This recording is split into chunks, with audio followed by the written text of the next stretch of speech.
You're listening to the Golden Heart Wedding Photography Podcast. We're your hosts, Lindsay and Michelle. Our mission is to connect creatives, learn from one another, and grow together as a community. In today's episode, we chat with Ayeh and Mischa Durrant Photography from Something Forever. Their unique style and way of capturing people has caught the eye of countless blogs, gained traction, which led them to booking many destination weddings, and makes anyone who sees their work swoon. Let's get right into it. Hi guys, and welcome to our podcast.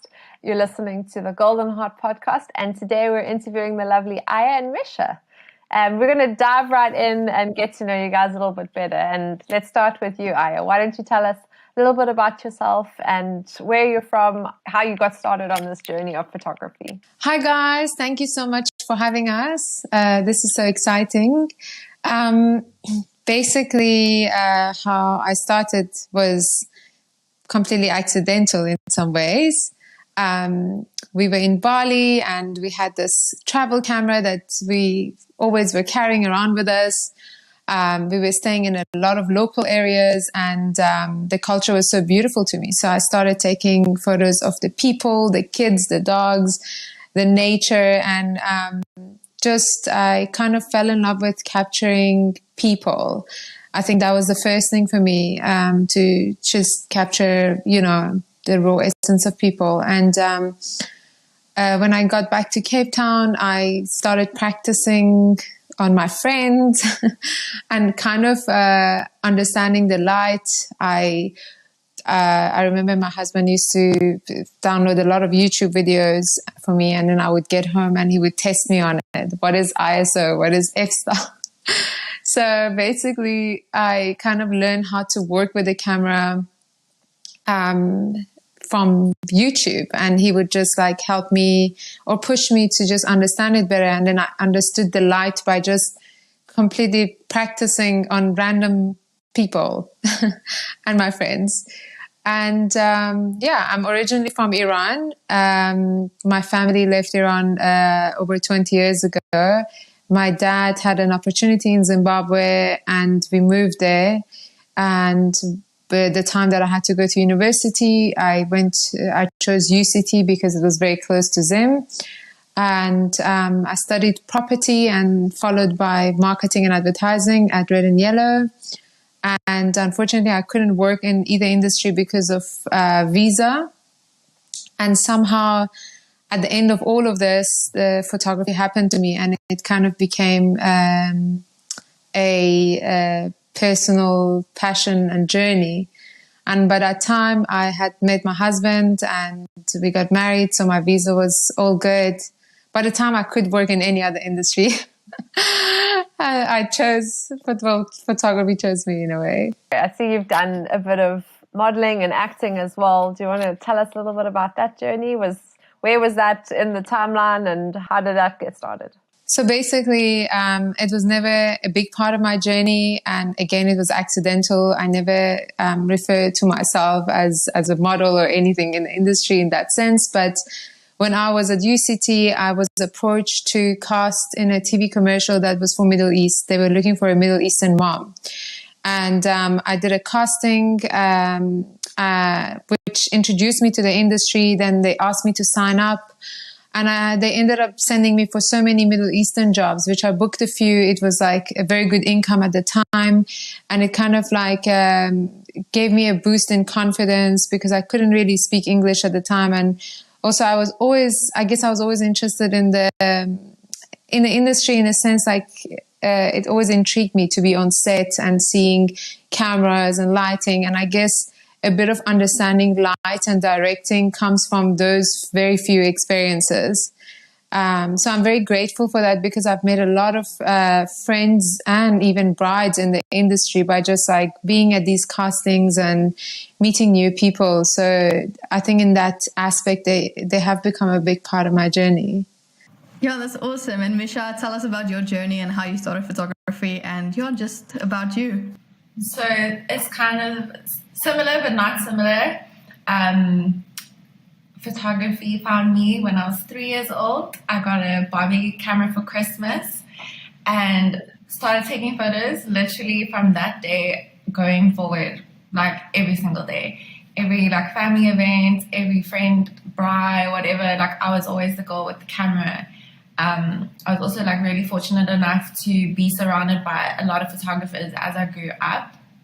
Really incredible people, a lot of people in the fashion industry, a lot of people in like car industry and stuff. And also the same thing, was asked to be a little model at that age. And I just like found it so fascinating and so interesting, like how you could create such amazing images and memories with a camera.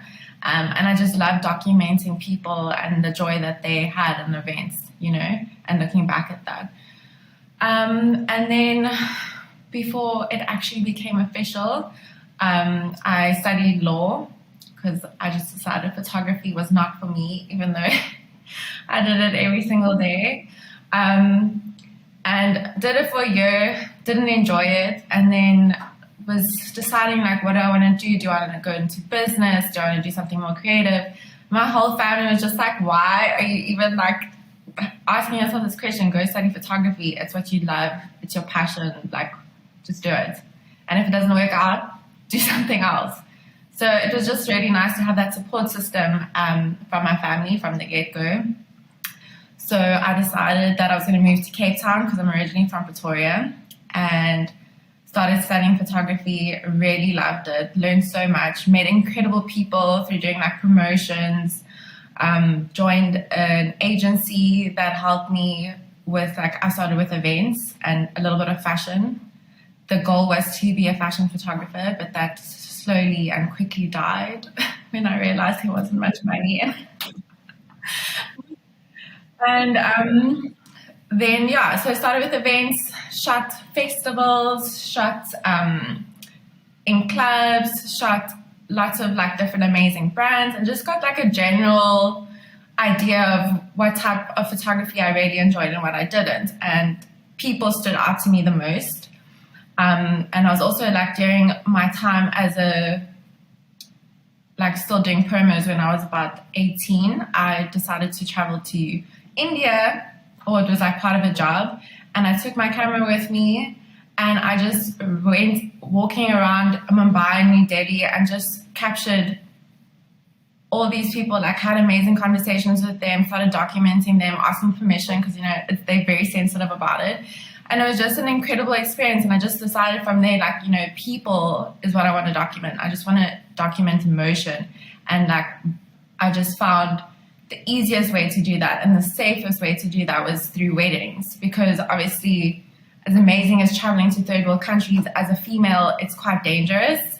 And to be honest, I think the fact that I was a little bit naive helped me shoot in India. But as you get older, you realize maybe it's not the best idea. You shouldn't be walking around by yourself with a camera.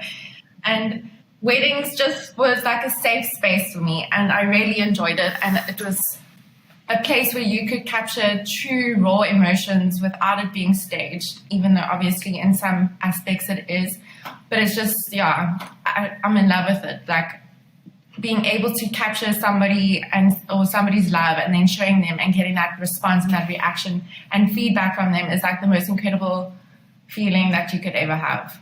That is so awesome. And I find it so cool that you guys have such a very similar story, that you both traveled and kind of found your love for photographing people in another country. And yeah, I think also your styles are so similar. So why don't you guys tell us just how you guys met and then how you started working together? We both have a similar story again, different aspect of it. Firstly, the connection was amazing, but I just want to say something about her India photos. I didn't know Mischa. I found her Instagram and it was just her India photos because it looks like National Geographic.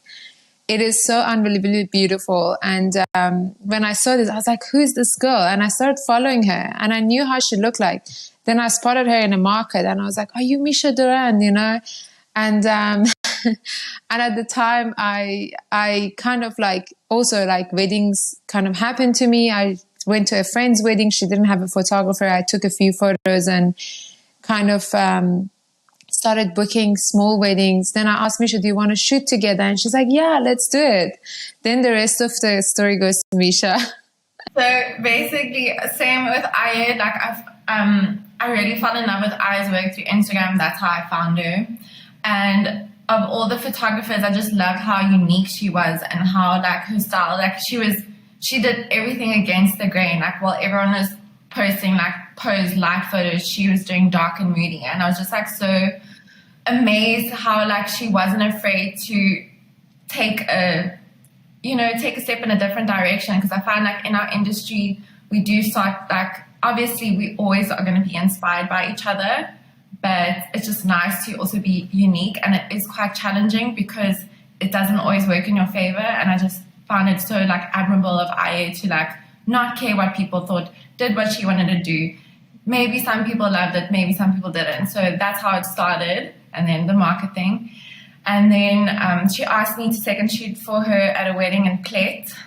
So we did a little road trip for 7 hours and couldn't stop talking the whole way. And our connection was just amazing. And it was just like so incredible to have met somebody for the first time and like have this incredible connection. You don't find it all the time. It felt like I had known her my whole entire life. And then when we actually shot the wedding, we never spoke to each other. We literally, she did her thing, I did my thing. Like, but we were like, I don't know, just we knew what we needed to do. Like there wasn't like, we didn't need to communicate.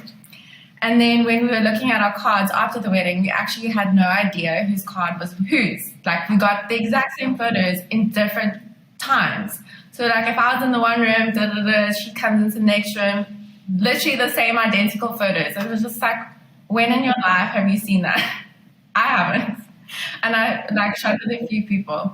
So I got very excited and I was like, Mischa, should we imagine if it become, because I didn't have any experience in weddings. Mischa had a lot of experience in weddings.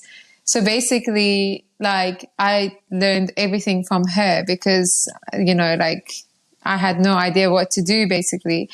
And I said to her, do you think we can be a team, And she's like, let's not push it. If it happens organically, it's going to happen. The next wedding, we were a team. One more wedding and we were inseparable ever since. It's amazing. And so what does it look like day to day, and how do you guys go about running your business together? Because I think we see a lot of husband and wife duos. Obviously that makes things a little bit easier. But how does it work with the two of you running your business together? How do you do day-to-day things? I mean, a lot of people already know we're a duo team, which helps a lot, but there are still quite a few people that don't. So usually what happens is if I get an inquiry or I get an inquiry, whoever gets it kind of will go with it. We have a share calendar where we like put in all the information, like if we have an inquiry, what the date is, just to make sure obviously we don't get double bookings or create confusion, or saying like if I've already spoken to client A, then I might get an email from client A as well, then she knows, okay, Mischa's already been in contact, she'll carry on with the booking. And then as soon as there is an inquiry, we'll phone each other, speak about the inquiry, because one thing that's super important to us is connecting with our clients. So we'll try and like have a Zoom meeting or coffee, just to see like, is there chemistry between us? Because obviously when it comes to weddings, you spend the whole day with your clients, and if they're not comfortable with you, it's never going to work. So it's quite important to us. I think also just we in constant communication, like literally about everything, who's phoning us or communicating, like, just to keep things in check, I guess. That's very cool. And I wanted to ask, just kind of like, do you guys still do weddings separately, or is it just both of you show up on the wedding day, or do you guys have separate weddings sometimes? We mainly stick together, but there has been few small occasions where the wedding was super small and very intimate. And obviously the client's budget was much smaller, where we accommodated them because of the hours or the number of guests. Like it wasn't necessary for both of us to be there. But as like we have an umbrella, which is Something Forever, which we are both co-owners and we build it together. So we want to stay under that umbrella together, and obviously run it in a way that even if we need to separate on certain occasions, it's still I and Mischa, co-founders of Something Forever, under the same umbrella. So we will always like continue the same theme and same editing style, even if we, do individual small jobs. Yeah, that's very cool. And how do you guys like manage the editing part of it? Like, who edits the weddings? Do you guys both edit it? So what we do is when we shoot the wedding, we each select our own card, which is important because you see it from a different perspective. But at the end of the day, like, we do have very, very similar vision. And we sit together, we put the photos together, obviously the amount that we want to give to the client according to the packages. And then obviously every wedding, every lighting is different. So we sit and we start the process of building the right presets for that specific wedding together. And once that's finalized, one of us, we each take turn to sit down and edit everything in a sound way, because it's difficult if two people edit it. It takes a lot of tweaking, and we found it in the beginning. We were obviously like each taking part, but it's much easier once everything is finalized in different areas and we're both happy with it. One of us will edit the full collection and the next person will take the next wedding. And then usually before we like send over the collection, then what happens is one of us will export it onto Pixieset and share the link. And if someone else thinks, like maybe it's too saturated, or one of the photos are blown out a bit or needs some tweaking, then we'll just like take it off, retweak it, upload it, and it will only be sent to the client once it's got both of our stamp of approval. Yeah, that's very cool. And then one other question that I had for you guys about working together is on the wedding day, and I think, Mischa, you kind of touched on this, but you guys are both the first shooter. One of you isn't the second shooter. Explain to us, on a wedding day, how do you guys handle just directing the couples in terms of who does what? So I think that's what makes our collection so strong, is the fact that we both know what our strengths and weaknesses are. With regards to directing couples during couple shoots, we usually take turns. So like in the beginning, we'll give them some like ideas of what we'd like from them, and then basically let it happen organically, unless we see like maybe they're a little bit awkward and need a little bit more direction. And we just kind of like go with the flow, see what's necessary. I don't think it's like one takes more lead than the other. It's just we both chip in when we feel that it's we need to. I think it's because also we've always arrived together, and in the past 3 years we've built these clientele together in a way or other. People also know that we are like a team, and when we arrive, like we are always greeted together, in a similar way, and they're all friends of friends. That's, I think, our point of contact has always been referrals more than anything. So it's nice to go to a wedding and know everyone, basically. It's been mostly like that, yeah. And I love what you said. I think you guys balance each other out so well. I know, even for myself, like having someone, for me it's my husband, but always getting someone to look over my work before I deliver something it's vital, just to have a fresh set of eyes to look at. I mean, most of the time we've been looking at the same images over and over, so to have someone to just look at it with fresh eyes is really, it's key. But I wanted we spoke a little bit about your histories and about your stories that led you to photography. And I think it's really interesting how you both have a background in fashion photography, or an interest in fashion documentary, and then you both also have a bit of a stint in modeling as well. And I can see that in your work. I can see in the way that you direct and the way that you guys look at the light. It's got a very it's got a fashion feel to it, which is so cool. I think on that, you guys managed to capture women in such beautiful ways. And I think, you really just get the best out of your clients. Do you want to tell us a little bit about how you go about directing, without giving away too many of your secrets, but maybe some tips that you have for photographers to really help them get the best out of their clients? To be honest, because of this documentary way and us just capturing people when they were so unaware. It kind of happened very naturally. It wasn't like a strategy that we were following. I just know from myself, like, when I think about being in front of a camera, the photos that are taken of me that I wasn't aware of, I love myself more because that's the most natural person that I am. So I think even in couple shoots, you know, while we're directing them in the beginning and saying like, just be together, you know, connect with each other and all of that, we select like all the in-betweens and, you know, what feels more natural, or they can look at the photo and feel that they weren't aware of that moment. Whether it is in the couple shoot or the whole wedding, we try to just, sometimes like we literally don't blink and our eyes are watering because, you know, we don't want to miss a moment, and all these moments happening everywhere. So, yeah, I think being a little bit in the fashion industry, not that we were in the fashion industry, but like, you know, having experiences, even few experiences like that, helped us to understand how women feel flattered, you know, what kind of angles, or, you know, how I would feel flattered. I always assume that, and try and utilize that in the photos that we take, because we want to just make sure that they feel so beautiful on the day. And definitely, you know, I mean, I can speak from experience. For those of you that don't know, not many people do, but I did some photos of myself when I was pregnant.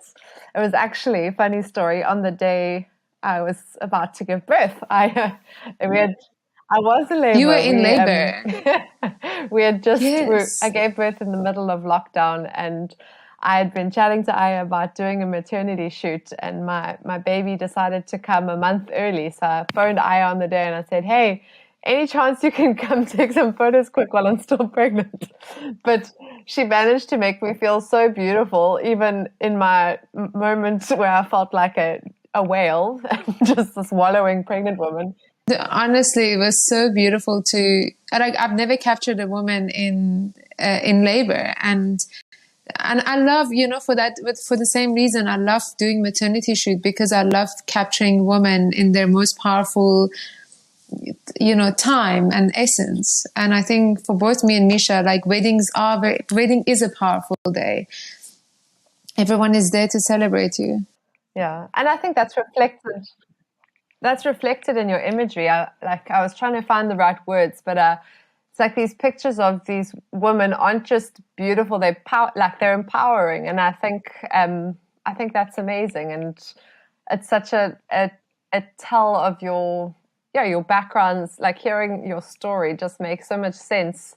Why the photos look like they do. It's incredible. You guys are you're nailing it. Wow, I think anyone who looks at your photos will feel all that emotion that you guys put out there, and I definitely think it is so attractive, and I can see why so many people want you guys to shoot their weddings, because they also want to feel the way the photos look. So I think that's awesome about you guys. And no, it's just a pleasure, and it's the truth. And one thing that I also wanted to touch on is that you guys have really been able to get into the international market, and I think it's also a very big reason for that is your style and the way you are able to capture people. So maybe just tell us how you guys managed to get into the international market and sustain it. So we were very, very lucky. We had a bride, her dress was an international designer named Berta, and I feel like all the photographers know Berta very, very well and know that it's like one of the dreamiest dresses to shoot. And it was just an incredible wedding setup. We had the most beautiful bride and a beautiful groom, and we were just like super lucky to be able to have that wedding go viral. We had a lot of international blogs reposted. We actually had Berta reposted, and like through that, we got into the international market. So it was definitely a lucky break in the industry. They always say you have that moment, and I think that was definitely one for us. And through that, we got quite a lot of inquiries, and then we're fortunate enough to be able to travel to Europe and shoot some really amazing weddings. Yeah. And that to say, it's funny because I think that wedding was our second or third wedding together. And when I asked Mischa one day, like, you know, what is your dream? What do you want to do? And she said to me, I want to travel to Europe. And I mean, this is like such a far-fetched dream, and you start together. And I mean, I was a complete beginner in a sense of like getting into the wedding industry. And literally within a week, we had so many inquiries, and we took it as a leap of faith in the sense of adventure. It was never, you know, it was just purely adventure. So we were very lucky, yeah. Lucky, but also, I mean, you guys put in a lot of work in promoting that wedding. Like, I think you're both very active on Instagram, and, you know, you're strategic about the way in which you promote and the way you reach out to people. And we're going to touch on that in a second, but I wanted to first just swivel back to the traveling. And I think a big obstacle as South African photographers, especially with shooting international weddings, is that we're on the other side of the country. And so flights and travel and all of those costs for European or American or any, you know, international brides, it's expensive. So talk to us. Do you guys build that into do you build the travel costs into your package, or how do you stay competitive with, say, for example, local photographers from Europe, or how do you kind of set yourself apart in that sense? Do you try and book a lot of weddings to make it worthwhile, or talk us through that a bit? When I got our first inquiry for our European wedding, we approached a few European photographers to ask them what their rates were, just to kind of get an idea of what everything costs. And we were very fortunate enough to be able to have good relationships with photographers overseas to know like what the going rate was and to be in the same line as them. At the same time, our first trip wasn't really for making money. It was more about the adventure, getting to see a whole bunch of different countries together and just exploring. In saying that, we were very fortunate enough and so lucky to have booked quite a few in a very short space of time. So we would be like in one country for a week and then fly to the next country and be in that country for another week. So it was quite cool that we were able to plan our whole itinerary based on that, which obviously made it more cost effective. And also for our first trip, we did pay for our own international flight because we normally do go on an annual European holiday anyway. So we thought, you know, why not? We'll just like pay for the fees to get there. And then when it came to the internal costs, then the client would pay. So the client would pay for our normal packages, whatever one they decide to go with. And then as well as our accommodation and our internal flights and our transfers to and from accommodation and airport, etc. So basically pretty much the same as how it would work when you book us in South Africa, but obviously just a little bit more in the price range because obviously everything in Europe is a bit more expensive. And that's also to try and be on par with what all the other European photographers are charging or were charging at that time. So basically, it's like when we do Joburg weddings, you know, like you get there the day before, your accommodation is covered for the day before and the day of the wedding. I suppose it makes sense if you've got, you know, a couple of weddings booked. I know for myself, when I've gone over to shoot one wedding, it's actually it's amazing for experience and for travel, but from a financial point of view, it's more beneficial to do like 5 Definitely. or to do one in South Africa because you're obviously spending money on travel. But I guess that comes down to season of life and to experience. I think for me and Mischa, because we wanted to do this as an adventure, like we really didn't utilize on like looking at the finances so much in the first year, and we did incur a lot of costs that that could have been prevented, or we just didn't know how to get around. You know, they're like, you're getting married in Italy. Like, yes, we're in. And then we figured out there's 3 flights and 2 ferries and 3 taxi rides. And so like, which we all incurred, but like, it was so worth the experience, and we were so lucky to have each other to do this together, because I can't imagine doing something like this alone. And the adventure to be with a friend, because more than business partners, obviously we build this beautiful friendship and sisterhood that makes all the other experiences so much more valuable for us. And it comes down to that, something we've spoken about previously is kind of the hustle of being a photographer. And sometimes you need to shoot for free, or sometimes you need to do it at minimal cost if you're trying to build something. And I think it's finding the balance of when to know your worth and up your prices, but also when you're excited and you're trying to build something, when to just do it. And to have a support, like that's again another thing for us is we both first shooters, and we work together. To have the support of each other, it's honestly something unbeatable. I mean, we share everything. We even share the stress. We share, income and stress and a lot of things. So it's pretty like amazing and satisfying, to be honest. We feel very lucky to be in this journey together. Yeah, I think it's very rare to find someone who is so in tune with who you are and who you can get along so well. So I think it's something very special that you guys have.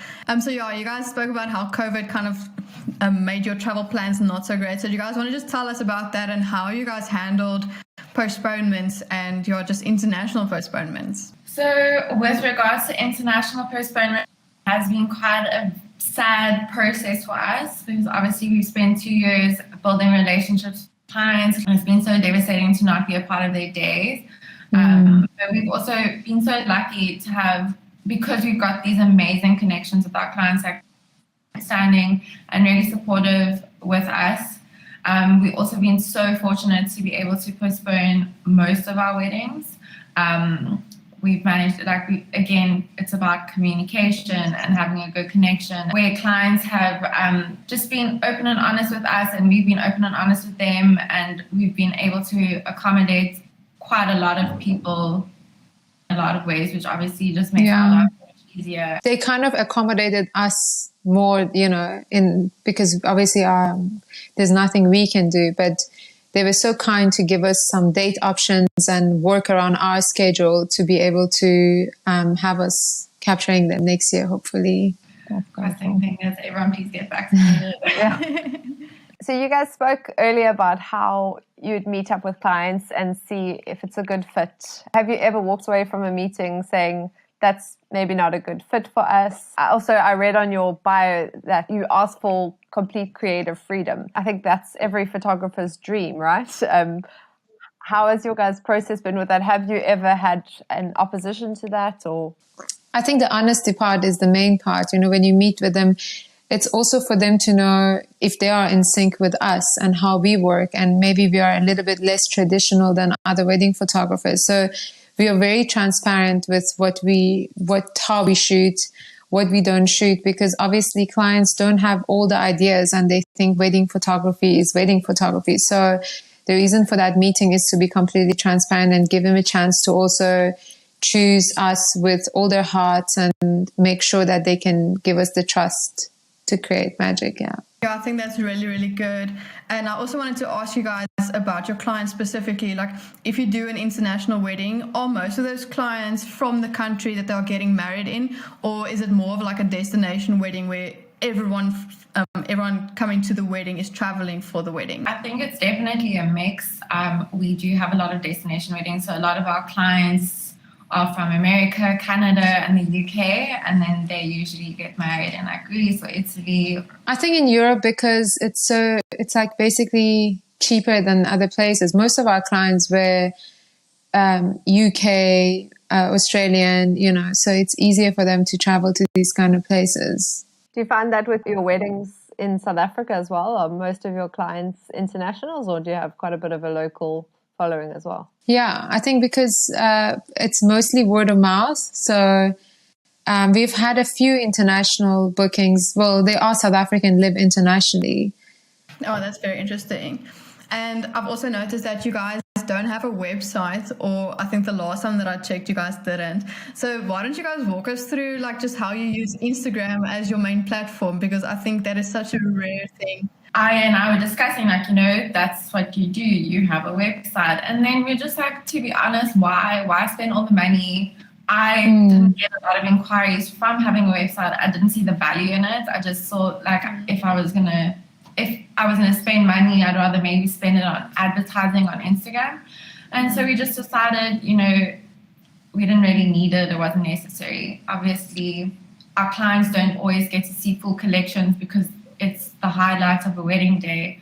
So usually if they do want to see a collection, then we'll send them a Pixie Set link of a full collection just to give them an idea of how we shoot from beginning to end. We felt that Instagram at the time, and still, is one of the biggest social platforms, and also it's very visually driven. I mean, photography is visually driven. The work that we do at the moment, not, because Instagram is moving towards videography and blocking our viewers. But yeah, at the time it felt like, it was more of a personal touch with the person that gets in touch with us, because there was like a bits and pieces of ourselves on our Instagram. We could see who they are and what they stand for, and kind of like gauge a bit more of a client than just the email or a website. I think like maybe one thing that I would want to ask is just more about how you use Instagram to advertise. Like, what are your steps? Like, let's say you've now shot a wedding. What would you do, and how would you choose the posts that you're going to make, and just kind of how to reach people on Instagram? I actually never thought about it, to be honest. Like I said, me and Mischa, even with our shooting approach, it's everything just happens organically for us. That's why we feel quite blessed with our clients. We've had such great clients, beautiful weddings. Like, even the process of us posting, it's sometimes we don't post for a whole week and we're like, oh my God, we have to post something. And the only thing I think about is that when you post, it has to kind of trigger some sort of emotion towards a viewer. So we started posting a little bit more in story format, so people can feel the wedding a little bit more. And in that sense, it's been always like that. But I personally haven't had any strategy towards it, but I do remember us getting more connections before because of the algorithms of Instagram. Now, even though we have a lot more followers, the traction the photos are getting is not necessarily as much as it should be. So that has also been a struggle for us. Yeah, and I think because obviously it's two of us, maybe the reach is a little bit more of the same wedding, and also our clients would post. That's why I honestly feel that 70% of our inquiries are word of mouth. It's always been someone that knew someone. I guess it's like that for all of us.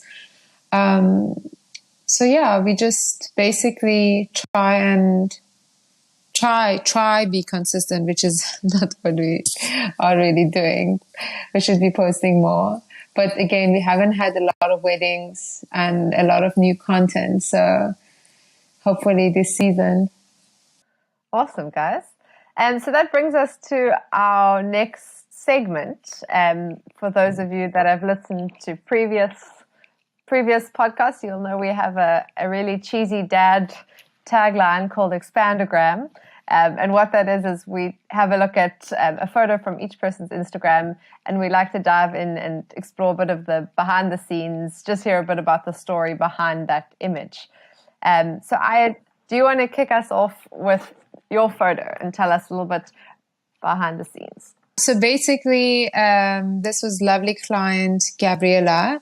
They actually were meant to get married in Cape Town, and unfortunately their wedding venue burned down, and after postponing 2-3 times, they decided we're just going to go to Mozambique, very last minute decision, with 18 of their best friends, and basically not any planning involved. So because obviously flights were a bit expensive, they only had 18 guests. I jumped on, and Clark was actually doing that wedding. And obviously because they walked the journey with them, they were like, just, it would be nice to have them as part of the special day. So basically that photo is Clark pulling all the tables and chairs from the place they were staying at. They had no flowers. They basically had no decor or any budget for decor. That was basically candles and linens and bits and pieces of the trees on top of the table, which I decided to share on that photo because for us, for me and Mischa, we love simplicity. Less is more for us. And even her dress, she did her hair and makeup herself.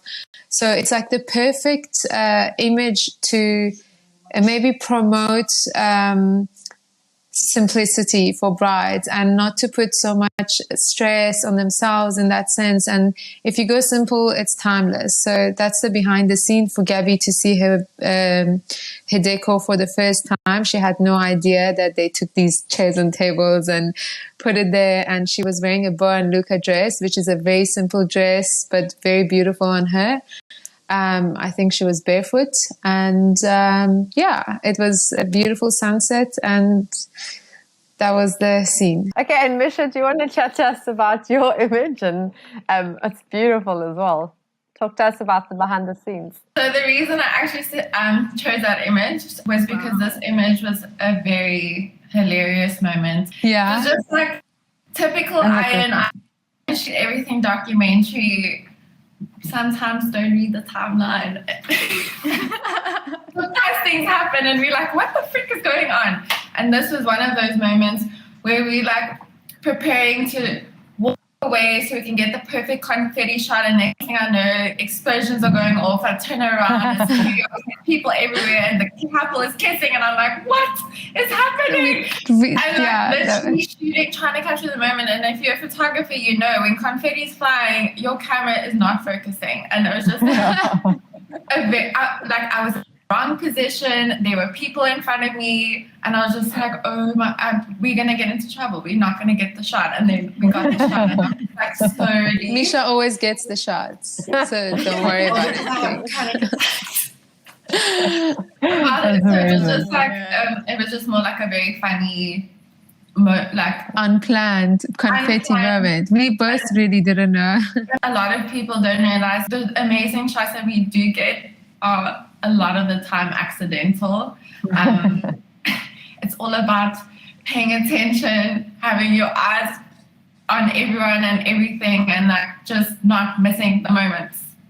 Wow. But you say accidental, but there's obviously so much that goes into being ready for accidents, and for you to like knowing your camera back to front, knowing what light works well. And I think that is where I'm really, for me personally, like where I'm really blessed. Like I've been in the photography industry for 10 years. So I like back to front, it takes me seconds to change. It takes her seconds. I'll change my settings about 20 times. And I was like, how do you do that?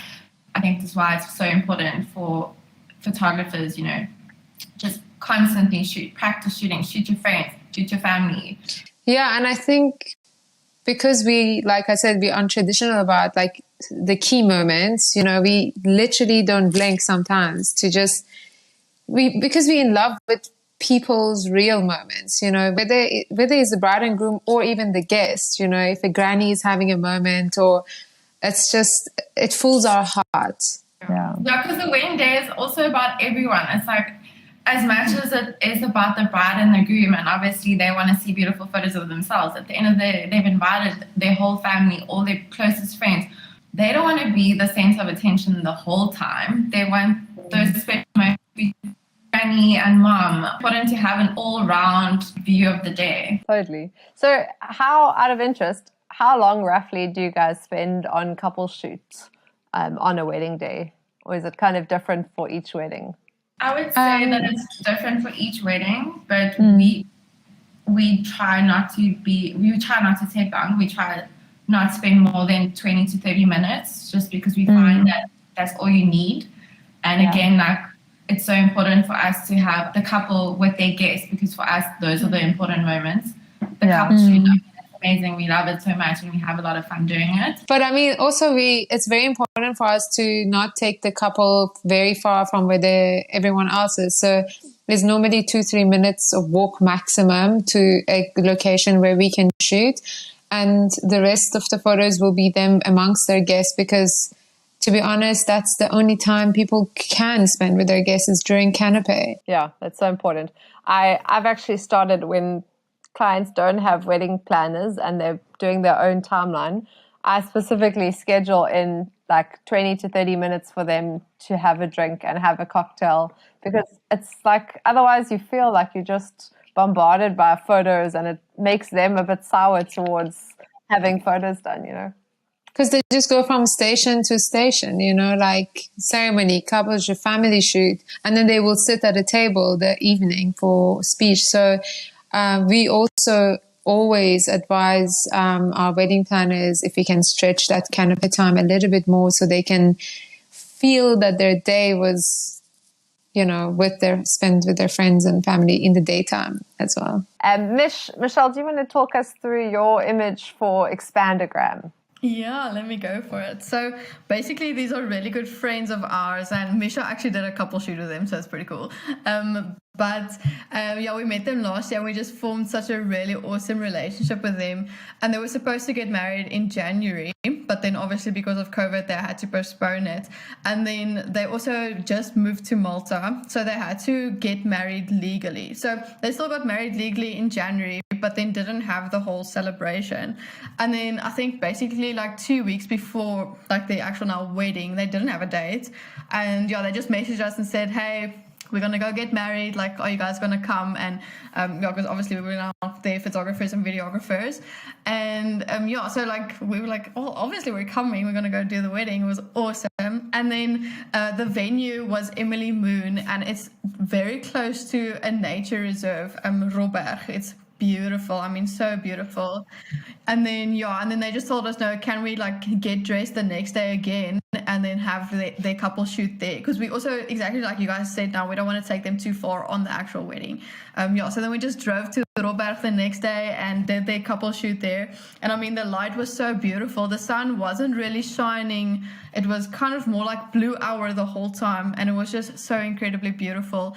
And then afterwards we went to the beach and they actually ran into the water with their wedding clothes and just kind of had a bunch of fun. So it was just really an awesome adventure. I really hope, I've seen it once or twice as well, and funny enough, my image is also to do with not on the day, but I'm loving this like next day photos, or I see it a lot with international wedding photographers, especially when they're in a destination, just to make the most out of my worry is always like, how do you persuade a bride to get hair and makeup done and everything twice? But I guess if they suggest it, that's amazing. We've only had one occasion where we did the couple shoot on the day, but the next day the bride did her hair and makeup herself. But it is a good idea. We always try, even if it's suggested, we always try and do like even 10 minutes on the day, because the magic of the day in their faces is like so bright and beautiful. So this wedding, I've never had a wedding where it's rained so much that I couldn't do a proper couple shoot. But this wedding, it was actually in December. It was a while ago. But it wasn't predicted rain, and it was at Patbush, so all outside, grass floor, or like grass, and no undercover, anything besides tents. And it was completely planned as a summer wedding, so they had summer food, and should have been a summery day.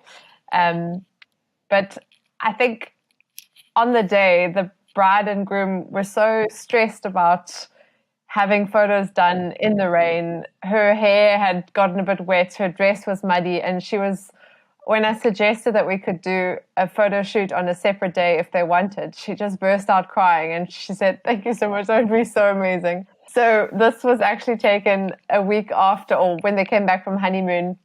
The makeup artist was also incredible, and she had said that she would be more than happy to redo her hair and makeup for free. So we did this again, and we had a great time just in Cape Town, somewhere local. But we managed to get like 5 minutes on the day as well. Like the rain cleared up, or it was a light drizzle for like 5 minutes only. And so we did some photos then as well, and it was awesome. The reason I wanted to share this was my suggestion for doing it on another day was as much for me, but it was also for the couple. And I think it's being able to read your clients and how can I best serve them? How can I be a help in this difficult situation rather than pushing my own agenda or trying to get my own thing? Our last little segment that we also have recurring every single episode is we just ask you guys, what is one thing that you wish you knew when you started out photography? So, I don't know who wants to go first, but just kind of what you wish you knew. To be honest, I feel quite blessed that I didn't know much when I started. This is the honest opinion. And I was so blessed and lucky to find someone like Mischa, who had all the experience and the knowledge and expertise to teach me, but as a partner, not as I wasn't her second shooter and she wasn't my second shooter. So we treated each other equally, and we kind of took from each other all the strengths that we could offer each other. So for me, as a new person in the industry with a fresh eye, I felt that I didn't fall into the routine of wedding photography or wanting to be a wedding photographer and following that traditional way. And somehow I managed to nurture my personal raw eye in the beginning and learn all the technical sides and all the other amazing inspirational side from Mischa. So I think for me that was a very lucky thing. So that's what I would say for me. To be honest, it's more I wish I knew less. Being surrounded by so many photographers for such a long time, I feel like sometimes knowing too much can prevent you from being more creative or seeing amazing shots. It's the one thing that I find so amazing about Ayeh is that she doesn't have the technical background of it, so she doesn't follow the rules of photography. She just captures things that the way she sees it or how she wants to capture it. And sometimes I wish I wasn't so stuck in the rules. Myself be and shoot the way that I wanted to shoot. I think if I can say one thing that is quite magical is to follow the light. Yeah, I mean, you guys are great at that. You're seeing what the light's doing, and I think so maybe it's also like you said when you did start, because you did have a base of knowledge, and I think like you said, you watched a whole lot of YouTube videos and you studied the light. And I think that's critical, is understanding light to be able to work with it. Yeah, I think I was very lucky when I was shooting my friends or objects in different lights. I just could understand the light a little bit more. And I think that's a big part of the magic of the day. I think it's so beautiful how when we ask you guys each about yourself, that you just told us about the other one. So Ayeh, you speaking about Mischa, and Mischa, you speaking about Ayeh. Yeah, I think it's just a testimony of your relationship together and what makes you such an incredible team. So, we just want to say thank you so much for coming onto our podcast. We loved learning from you guys and just seeing your view on everything. Thank you so much for being here. And I must say that you are both such inspirations, like Lindsay and Michelle. You both are incredibly talented photographers that we get so inspired by on daily basis. So it's such an honor to be in your podcast and share what we know. Thank you so much for listening to this week's episode of the Gold and Heart Wedding Photography Podcast. Don't forget to subscribe to stay up to date with all our future podcasts. You can find us on Spotify, YouTube, and Instagram as the Gold and Heart Podcast. Thanks for joining. Bye.